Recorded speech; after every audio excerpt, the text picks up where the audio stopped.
बिस्मिल्लाहिर्रहमानिर्रहीम। अस्सलाम वालेकुम प्यारे बच्चों, कैसे आप लोग? I hope you'd be fine. This is new Oxford modern English book 7 chapter number 6 है the machine stops. We have completed word meanings और हमने इसको अच्छी तरह रीड करके एक्सप्लेन भी कर दिया आपको। अब बारी आती है क्वेश्चन एंड आंसर्स की, तो पेंसिल्स हाथ में ले लीजिए। वीडियो एंड तक ज़रूर देखिएगा, अच्छी लगे तो लाइक कमेंट शेयर कीजिएगा। चैनल सब्सक्राइब नहीं किया तो सब्सक्राइब कर लीजिए। बढ़ते हैं हम कॉम्प्रीहेंशन की तरफ। तो जनाब पहला क्वेश्चन नहायत आसान, हु आर वश्ती एंड कूनू। तो आप सब जानते हैं Vashti is a woman and Kuno is her son. Why can Vashti only talk to Kuno for 5 minutes? Kuno से सिर्फ 5 मिनट क्यों बात कर सकती थी? Because she told him that Vashti is due to deliver her lecture on music during the Australian period in 5 minutes. को 5 minute के बाद एक लेक्चर डिलीवर करना था, इस वजह से। ठीक है। How does Vashti move around her room?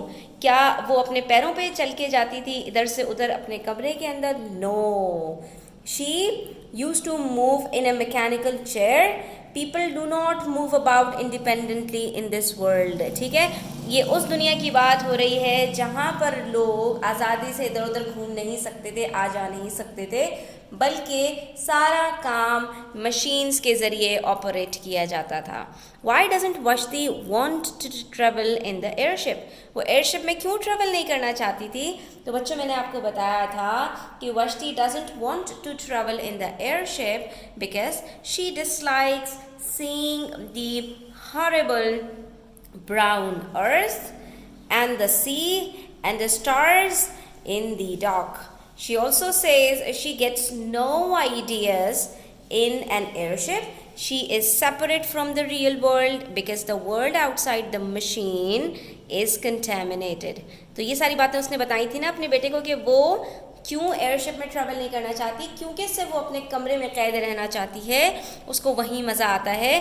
बाकी ज़मीन पोल्यूटेड हो चुकी है, बाकी ज़मीन इतनी ख़राब हो चुकी है कि वो मज़ीद कहीं भी ट्रैवल नहीं करना चाहती। ना आसमान देखना चाहती है, ना ज़मीन देखना चाहती है, ना ही वो दरिया और पानी, इन सब चीज़ों में अब कोई खुशी महसूस करती है।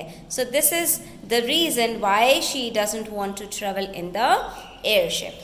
Next we have a question part E that says what does Kunu say that shocks Vashti? किस बात को सुनकर अचानक से वश्ती को बिल्कुल एक झटका लगता है, एक शॉक लगता है? तो कूनू ने ऐसी क्या बात कही थी बच्चों? Do you remember?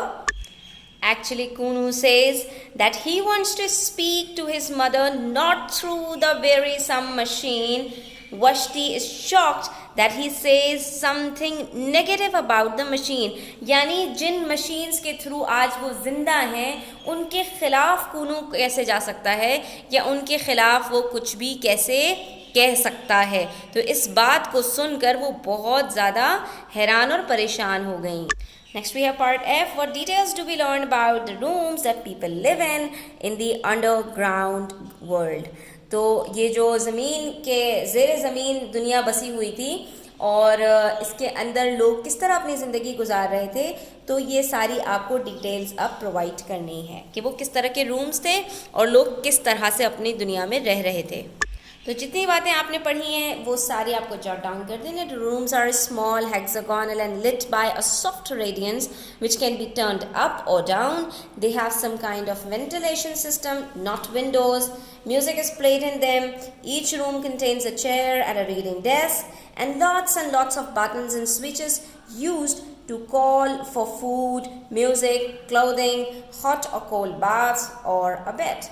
तो ये सारी चीज़ें उनकी ज़रूरियात ज़िंदगी की मशीन्स के थ्रू ऑपरेट हो रही थी। यहाँ तक आज हमने पार्ट A to F अपना डिस्कस कर लिया है डिटेल के साथ। I hope you enjoyed it और आपको इसके अंदर काफ़ी सारे डाउट्स क्लियर हो गए होंगे। स्टिल कोई क्वेश्चंस हुआ करें तो कमेंट सेक्शन में पूछा करें। इंशाल्लाह हम reference to context next video में करेंगे।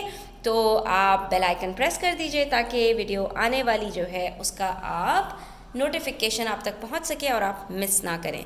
Thanks for watching the video till the end. Take care. अल्लाह हाफिज़।